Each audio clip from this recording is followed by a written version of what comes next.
It's official, DaVinci Resolve 19, the full release is finally here. So today we're just going to take a look at Resolve. We're going to go over a whole bunch of features. I've got a ton of them. It may be a long video here, but we're going to kind of cover some of the obvious new updates here in Resolve, as well as some of the not so obvious things and little things that you might find along the way where you're like, oh, hey, that's new. I didn't see that. I didn't hear anything about that. So let's just jump right into Resolve and start in the media page and just cruise through Resolve, talk about some of the cool new things here in Resolve 19.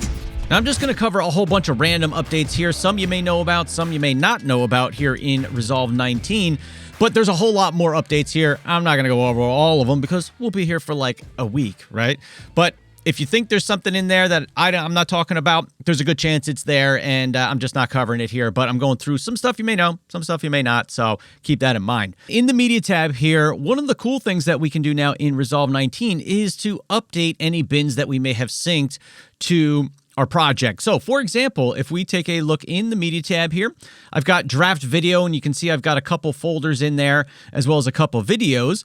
Well, if I were to add something to that folder on my hard drive, so in this case, I'm just going to duplicate a file that's over there, it doesn't automatically appear here in DaVinci Resolve. However, new feature, if I right-click on my folder here, I can come down to RESYNC Media Files, and it's going to update our files automatically. That's pretty sweet. I don't know how you use power bins, but when I use them, I just add a lot of stuff in. I keep adding things in there like music or sound effects or things.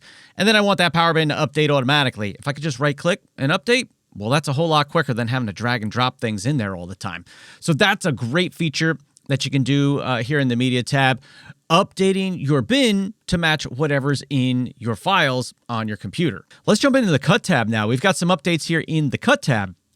Now, one of the things that's kind of cool is that we can now see our markers on our timeline as well as our clips here in the cut tab. So if I was to use my M key as a keyboard shortcut to add a marker, if I don't have the clip selected, you can see it'll add it right here on my timeline, right? And if I scroll forward, there you go. You can double click it to edit it, or if you just press the M key twice, it's going to open it up, and then you can just edit the marker right here. Add whatever notes you want. I like to use it for creating YouTube chapters. You can use it however you'd like. Now, if you have your clip selected and it's highlighted there, if I move ahead a little bit, select the clip and press M, now it places a marker on the clip. It's really small down there, hard to see. But if I press it twice, it's going to, again, bring up our markers window there, and we can add a title to our markers or any of the other information you might want. If I scroll ahead, it's really small down here. It's hard to see, but it's there, and it actually shows it on the timeline itself, too, up here. But you can see on the clip, it's actually on the clip down there as well. And that'll translate over into the Edit tab, so you can also see it over there. Another new update you might notice is a larger and enhanced viewer. Now, I don't use the cut tab too often here, but if you do, hopefully you notice that this is a little bit bigger and a little bit easier to view. Another update here is a multi-source viewer right here in the cut tab. So if you came up to the top of the screen, clicked right here, now we've got a multi-source viewer, right? And if we were to click on one of these dates, for example, I can see all these different clips right in my viewer here. And it kind of looks like a multicam type thing, but it's not. You could just go through your different clips there, but you can see them all at once. They can be synced up if they're synced up. And it's just a cool way that you can take a look at your footage here in the cut tab. Another cool new feature here in the cut tab is the ability to work with our open effects and fusion effects right here in the cut tab. So if you were to come and open up your settings, right now I've got a lens flare that I put on this particular clip. And if we come into our little tool selection here and you click on this one, down here we've got open effects overlay. So if I go ahead and turn that on, now I can come in here and adjust my overlay effects if I want to right here in the cut tab. You can also then open up your inspector, add some keyframes of, the position, for example. We start here. I'm going to go ahead a little bit, and I'm going to move it over there. So now it should do it for us here. If we just back it up a little bit, here's what it looks like. Perfect. And you can do it with a fusion overlay or an open effects overlay. You can turn it on and off, so you can adjust it right there on the screen in the cut tab. Another new feature here in the Cut tab is the ability to set default transitions as well as apply transitions to selected clips right here from our transitions library in the Cut tab. So we can, for example, come to Diamond Iris here. I'm going to right click and we can say set as standard transition, which is going to be your default transition. By default, the default transition is cross dissolve, but let's say you want a Diamond Iris, right click, set as standard transition. And then if you wanted to apply that to a bunch of clips, all you have to do is come down your timeline, select all the clips that you want to apply it to, and then we could just right click on our standard transition, say apply to selected edit points and clips. Boom. And you can see right down here in our timeline, it applies that transition to all of our clips right here in the Cut tab. So that's pretty handy if you want to add transitions to a lot of things at once. Another cool feature here in Resolve 19 is that you can see the render cache as it updates, similar to how you would in the Edit tab. For example, if I selected a clip here and let's just drop an effect on there. Let's say we want to go with the noise distortion. I'm going to drop it on there.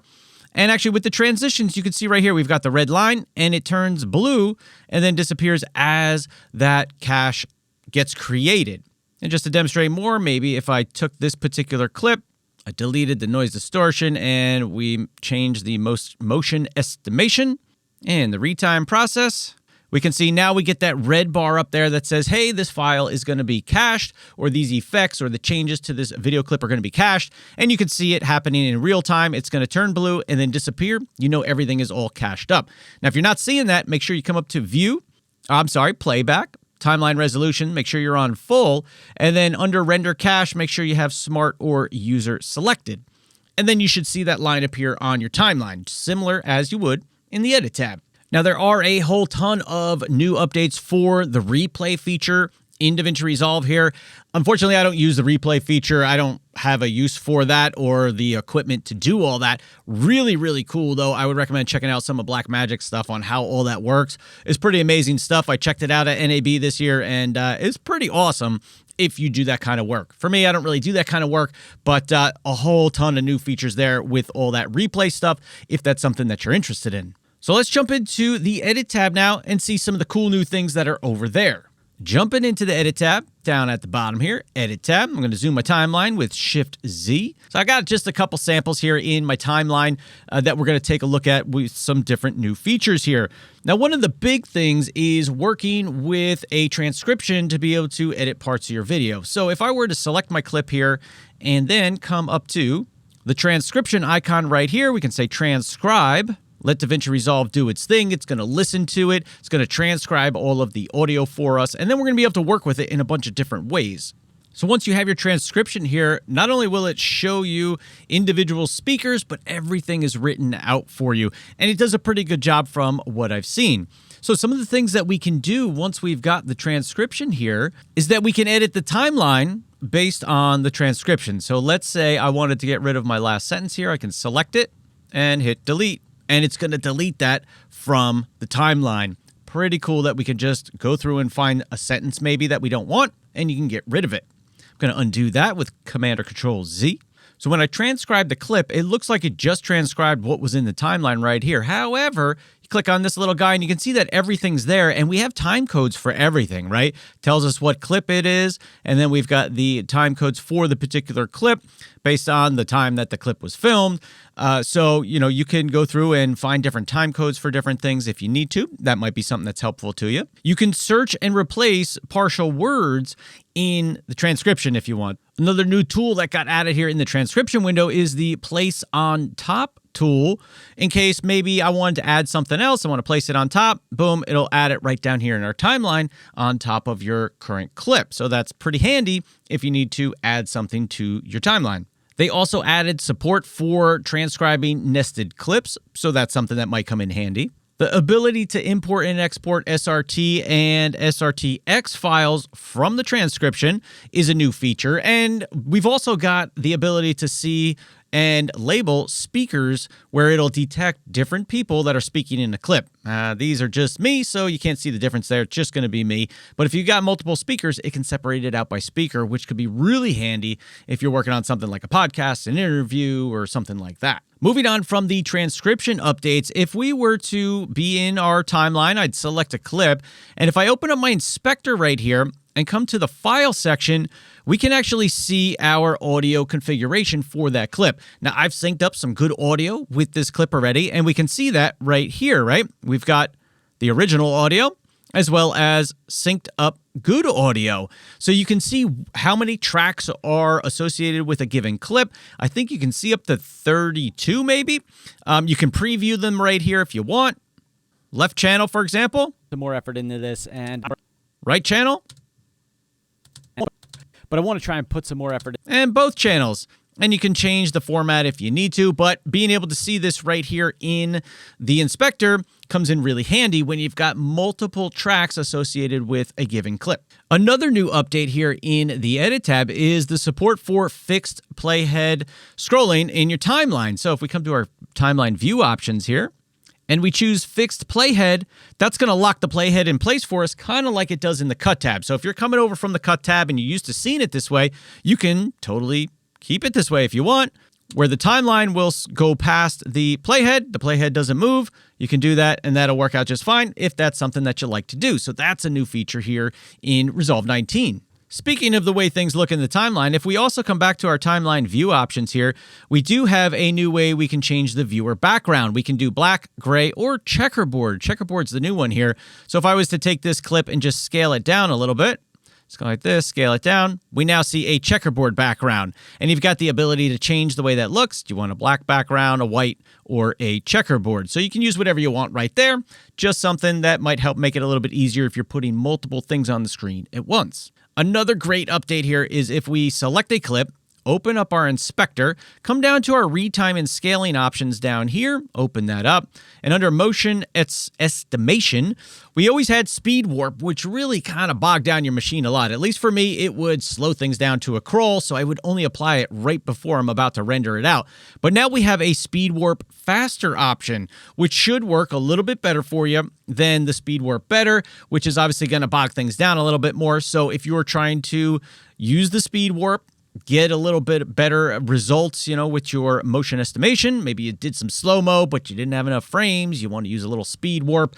This is going to make a big difference for you. So faster should allow you to be able to see it and be able to watch it. And then maybe you want to change it to better before you actually render out your project. But the faster option here is new in Resolve 19. Now, some of the audio updates that you'll notice right here in the edit page are the track level effects, okay? So if we come into a clip that's got some audio, let's just delete this effect off there. I'm gonna come into the audio section, and we've got our track level effects right here. If I select my audio track, we can see our different track level effects. Now, if you only have the clip selected, you'll only see a few of the effects. The music remixer is a studio only, as well as voice isolation is studio only. Dialogue leveler should be there in the free version for you. But if you only see a few of them and you have studio, make sure you have the track selected down here. So improvements to voice isolation. It now runs smoother, runs better. It doesn't take any time to kick in. It's just going to do a faster job of using and applying that voice isolation. So improvements were made under the hood to voice isolation. The dialogue leveler, which is in the free version, also has some improvements. It's got changes under the hood, nothing that you're going to notice, on the surface level here, even if you opened up the effect. It's just going to react quicker. It's going to work faster and work a little bit better for you if you're applying it onto your clips. There should be no delays anymore that you used to see with the voice isolation or the dialogue leveler. They should just start right away, and you shouldn't have any issues with them because they got a little update under the hood. Little tune-up, tighten up some bolts, clean out that carburetor or something, and they're going to work a little bit better for you now. Other effects that I have made videos about already, the dialogue separator is going to allow you to separate out things like background noise and ambience from your dialogue or your voice. So those are great. That's a great tool. You can get in there and use it. It's a studio version only tool. Another tool we've got is the music remixer, and that's going to allow you to change the mix of a song. You can add in more drums, more bass, take some out, leave in the vocals, take the vocals out. You can mute different instruments and stuff that you see here. Really cool tool. I do have a video about that. You can check out that video if you want more information. The ducker here is a great new feature here in Resolve 19. I've got a video on it, but if you haven't checked it out yet, here's how it works. You would turn it on your track, make sure your track is selected. It's going to duck the volume of something like music below your dialogue. So what you can do is tell track number 2 here, which is my music track, to use track number 1, which is my dialogue, as the source so we can drop down or lower the volume of our music underneath my dialogue. And you can go all the way up to 18 dB here. So let's hear that in action. But I want to try and put some more effort into this, and I've got tons of questions to answer and comments on my YouTube videos here, so I figured, you know what, let's hit record there. Let's get another DaVinci Resolve. And then when you're done talking, it's going to go back up to its normal volume. Now, under the advanced settings, you can have it look ahead a little bit. You can change how quickly the music goes back to its regular volume, how long it holds it, as well as the recovery. You can adjust all those to your liking, but here's what it sounds like when it goes back to its normal volume. News this last week makes it real quick and easy. Now, this works best if you only have one dialogue track, for example. If you've got multiple dialogue tracks, this is not the way to do it. You can't select a bus. If you sent multiple dialogue tracks to one bus, you can't use the bus as the source for the ducker here. What you would have to do is use the new sidechain feature that we'll talk about in a few minutes. So those are the couple of the audio features that are updated here in the Edit tab, as well as over in Fairlight. It's going to be the same there. We'll talk more about some audio features in a second here. But sticking in the Edit tab, check this out. If we come to a clip here and I open up my effects library and I apply a video transition on here, let's say triangle iris, I put it in between these two clips. I zoom in a little bit, and now let's say, well, let's get rid of this one here. I'm going to delete that one. Let's say I delete this clip. Now, that transition, instead of getting deleted, and then you got to drop it on again. If we were to delete this, ripple delete it, that transition stays there. That's huge. How many times have you put on a transition, then you decide, I got to cut this clip on, either side a little bit. I'm going to cut this back to here. I make the cut, and the transition disappears, and it drives you nuts because you have to drop on the transition again. This is going to eliminate the need to have to do that. So that's a really great feature here in 19. I like that a lot. Now, while we're talking about transitions, let's talk about some new ones that they added in. You didn't even hear about these, but boom, here they are in the transitions effects library here. So if we scroll down, let's take a look at some of the new ones. We've got box twist. Check this out. I'm going to drop that on there. Little box twist. That's a little quick, so let's drag that out, make it a little longer here. Little box twist. You can see what's happening with that. Pretty cool. Another new one we have is box wipe. Here's what that looks like. Wipes over. And again, all these are going to have options in the inspector that you can change and adjust. We've got a checker wipe, and here's what that looks like. We have disarrange. I like that one. That one's kind of cool. Something a little bit different. We've got elastic rubber. Here's what that looks like. Kind of bounces the frame in there. And again, you can adjust all of these if you need to. We have this one, page curl. A lot of people have asked for this or how to do it, over the last few years. And there were some plugins from third parties that would do it. But the page curl, we just drop it on there. I'll stretch it out a little bit, and it's going to automatically do a page curl transition for us. Check this out. Let's scale up the eyeball here so you can see it a little bit easier. Here you go, page curl transition. And it's literally the page curling as it's turning. A lot of people have asked for that over the last few years that I've seen. We've got a pop wobble, and here's what that looks like. Little pop and wobble there. We have the V wipe. Drop that on there, and it's going to do a little V wipe for us from one clip to the next.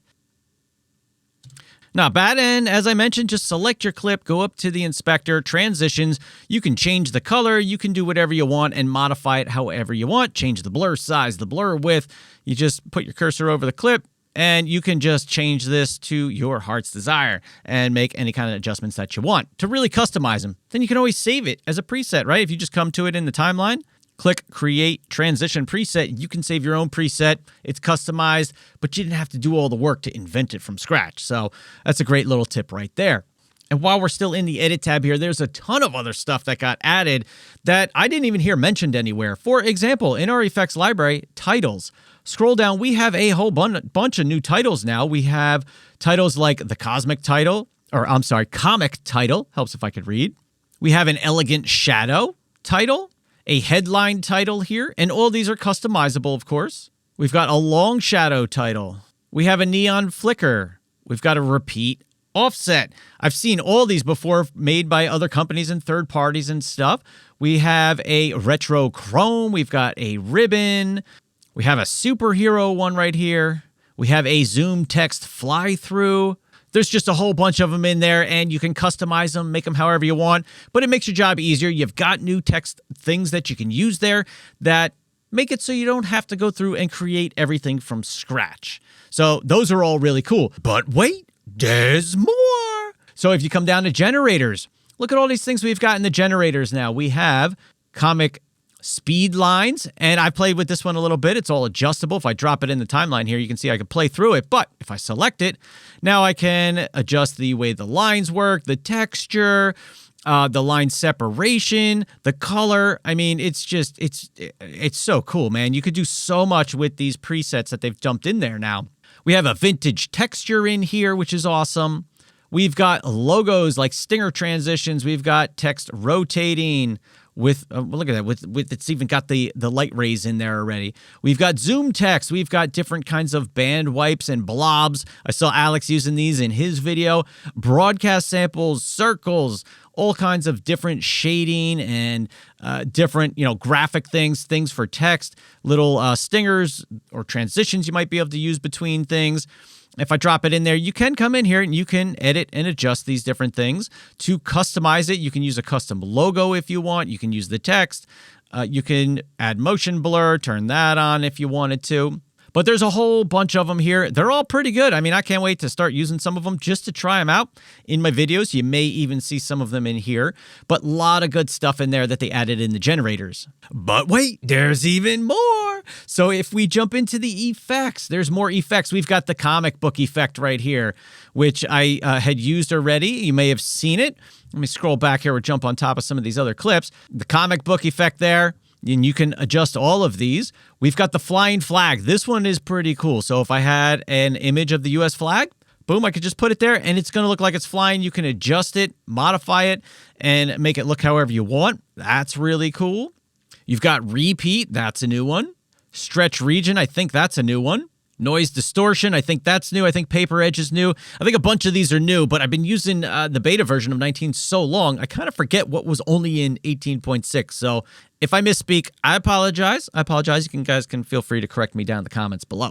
Now let's talk a little open effects. We've got some new things here. The biggest one being probably that I'm sure that you've heard of it is the Film Look Creator. This is great. This is a really cool tool. You can just drop it on any clip that you want, and then you can create your own custom looks. There's a bunch of presets in here. You could set it however you want, or instead of dropping it on a clip, what I would like to do even better is to grab a adjustment layer. So if I come to my effects, adjustment clip, come back to my film creator look, drop it on the adjustment layer, and now I can stretch that out as long as I want. Select my adjustment layer, and any clip that is on top of, you're going to get the effect of that. You can change it to any of the presets that you might want, create your own. Really, really cool new addition here in Resolve 19. Another few updates to some of the effects here is better face refinement box and profile handling in smooth skin options. The defocus isolates foreground with background blur. So let's just take a look at these real quick in the color tab. Jump into the color tab, open up my effects here. If I scroll down, we'll see the face refinement right here. If I drop it onto my clip, we can find our face in the frame, and then some of these tools are gonna work a little bit better, have better options for us here for skin smoothing and skin grading and things like that. Deleting that, the defocus background is right here. We can drag and drop that on our clip. We can adjust the mask. We can preview it. So let's say I used a little magic mask to select myself here. We can preview our mask and see where that is. We can apply some blur to it, blur the edges a little, and then we can adjust the background there. Of course, obviously you'd want to create a better mask, but you get the idea here. You can separate your background and foreground really easily if you're using a camera that maybe doesn't have the best depth of field, but you want to simulate that. Does a really good job. I've seen some great examples of this particular tool at work. So that's one you want to get in there and try it out for sure. Some more updates to the radial blur right here, as well as the zoom blur down here. They've been improved so that the quality's better, the blur looks better. So if you use those two, hopefully you see an improvement there. And if you use the beauty filter here, there has been some enhancements to allowing that to work faster and better and just more efficiently here in Resolve. So if you use that often, hopefully you see a good result and a good improvement when you're using that tool. And just jumping back to the Edit tab real quick, another feature that was added here in the Edit tab is the ability to make sure you've got safe zones for your footage, right? So if you came up and you clicked on this little drop down here, you can see it's got different settings here that you can choose to make sure that your clips are, within the allowable boundaries and things for, various forms of social media, broadcast of film, and safe area guides right here. So let's say you want to do action. There you go. You could just use that, and it gives you a guide as far as where your stuff needs to be. Now let's jump into Fairlight, one of my favorite pages. Jump in here, talk about just a little bit of audio. We already talked about the new track level effects. Now you can see your track level effects in your mixer as well. So if you open your mixer, you should see them here, but you only see two. So if you were to click on your three dots, you can come down to visible track effects and just turn all of these on. You have to do it one at a time here. I'm not sure why that is, but you turn them all on, boom, and now you can see all of your track level effects right here in your mixer in Fairlight. So another cool feature that got added here in Fairlight is intelligent panning, right? So if you had a jet flying across the screen or something like that, you can have Resolve automatically pan your audio to match that jet flying across the screen, or maybe it's somebody running across the screen. So if you were to come to the viewer and you click on this right here, you can say show tracker controls, and then you can click on auto. It'll do it for you. You can also show the tracker coordinates, and that's going to do some automatic AI work for you in the background so that you don't have to go in and do it all manually with keyframes and things like that. Pretty good feature. It works out pretty good. When it comes to our EQ, we now have a frequency analyzer. This is something everybody's wanted for a long time here. Let's go ahead. I'm just going to mute my audio here, but I'm going to open up the EQ here. And as I play through the audio here, you can see now we have a frequency analyzer, which is really helpful. So you can see what audio signals or audio frequencies, I should say, are getting through and which are not. For example, if I turned on a high pass filter here, rolled it up, now you can see that the darker blue here is what's passing through, and then we can still see the original signal there, but it's kind of grayed out a little bit, right? So that comes in real handy. You're trying to find a problem areas, right? You're boosting it up, and you're like, oh, maybe there's a problem, and I drop that down a little, and we can be sure that we're actually getting the frequency we want. You can see how the track is, or the clip is responding to the changes that we make, but really handy, and it comes in really handy. The other thing you could do is boost your gain here. And in the past, when you boosted this up, it would take the whole EQ line and push it up, which I don't know. I'm not sure why it did that. But now I think this makes more sense, is that if you wanted to boost the gain, you could just boost it right here a little bit and the EQ line doesn't move, which is kind of nice. Double click, you can always reset that. There's also some EQ presets in there that got added, so you can try those out too if you're interested in that.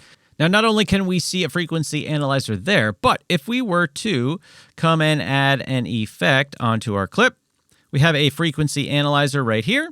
And in the frequency analyzer, we can change it to full spectrum. We can look at the low frequencies, the high, mid, but we can also see it as a waterfall, right? So depending on how you want to look at your audio levels, see what's happening, you've got different ways to look at it, and just options, right? We like options and being able to work with our audio in different ways. Here's another way that you can see your audio in different ways. And I said ways a lot there. So yeah, that's a lot of ways for the audio. This next one is pretty cool. It got added in here. It's called Exclusive Solo. So currently, if I had multiple tracks, I can solo multiple tracks. So I'll only hear those tracks while I have them soloed. I won't hear a whole bunch of other stuff. But if I only wanted to be able to click the solo button and then say I wanted to hear track 1 and only solo that, I don't want to have to unclick this one. So what we can do is come up to the Fairlight menu, come down to exclusive solo, turn that on.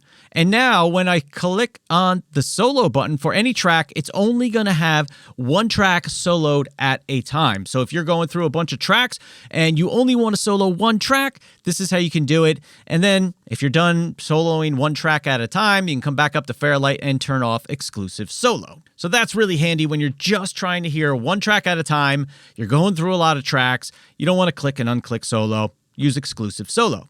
We now have the ability to loop our audio a whole lot easier here in Fairlight, as well as in the Edit tab. It works to loop your video as well. So all you want to do is set some in and out points using whatever method you'd like. Put your playhead in between the two. Make sure you've got this icon turned on. It's in the Edit tab as well as in here in Fairlight. And then when you play through your clip, it'll get to the end or the out point, and it'll go right back and just keep looping that over and over again. So you can edit your audio, your video, whatever it might be, without having to stop, move the playhead, start again, move the playhead, and all that business, because that takes time. And we want some better features like this loopback. So it's a whole lot easier to do now. Another big one is a change to the sidechain features. I've got a whole video on this, but if we were to open up our dynamics panel now to work with our sidechain, it looks a little bit different than it used to.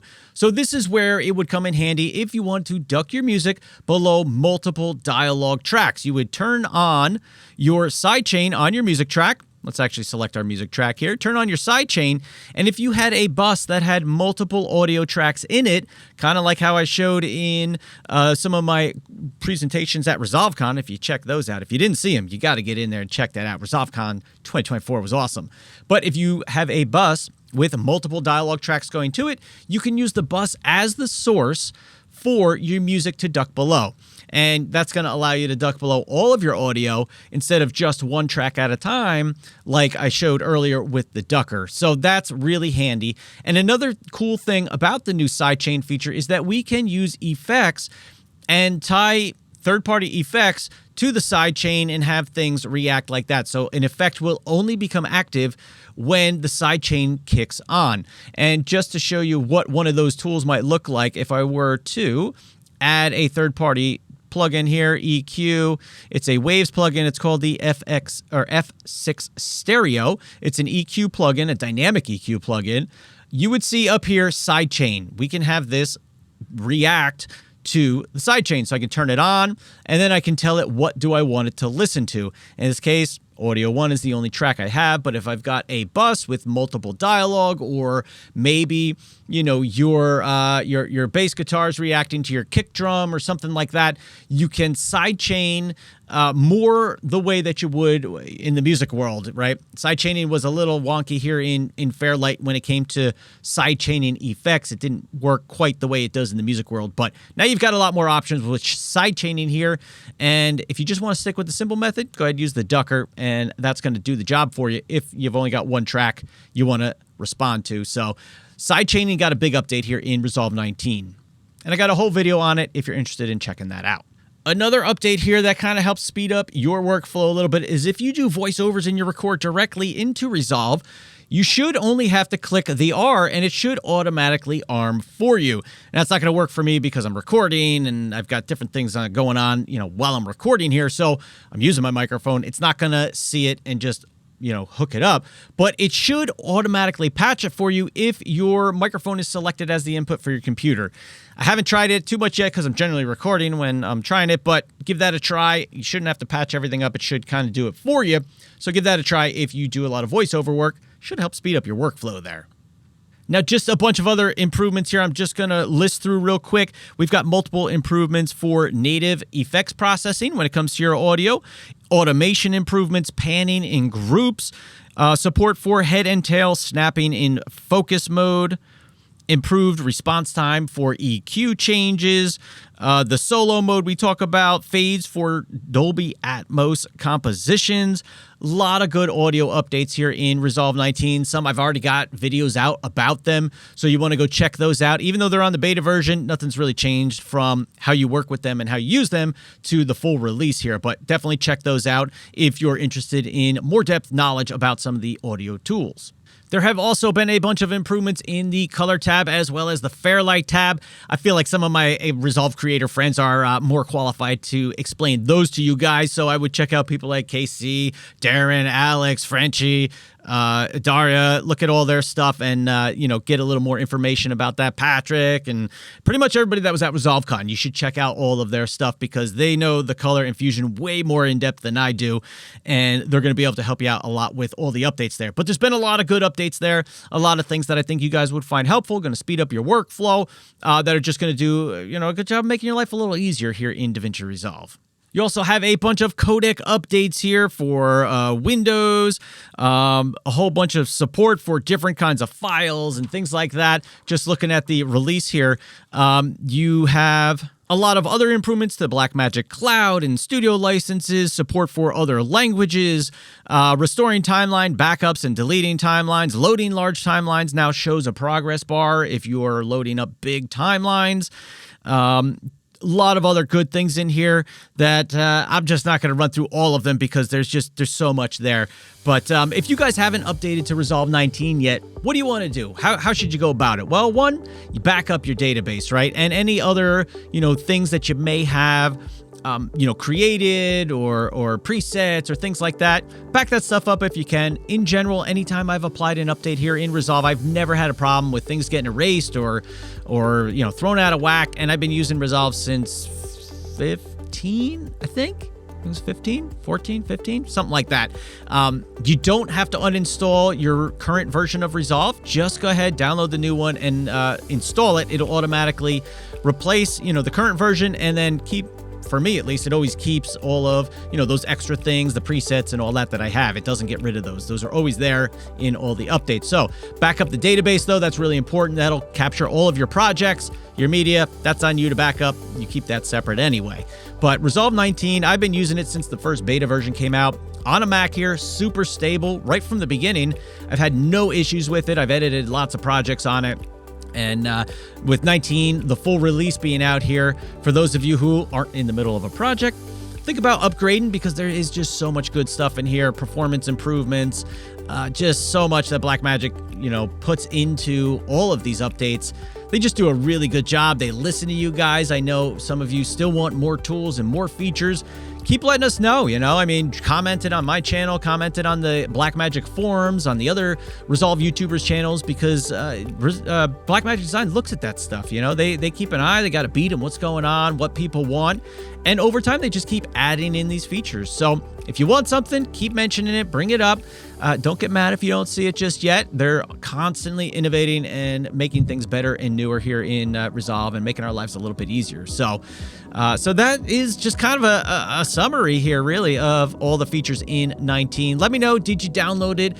Have you tried it out? What's your favorite feature? What do you want to see more in depth of? I'm happy to make more in-depth tutorials about any one of the new features. I want to hear what you guys have to say, what you want to see, and I hope this video was helpful, just kind of wrapping up some of the cool updates here for you guys. But if you got questions, comments, perhaps concern, definitely leave the comment down below. So with that said, thank you so much for tuning in. I'm going to play with Resolve 19 a little more because it's fun. And I will see you in the next video. Peace.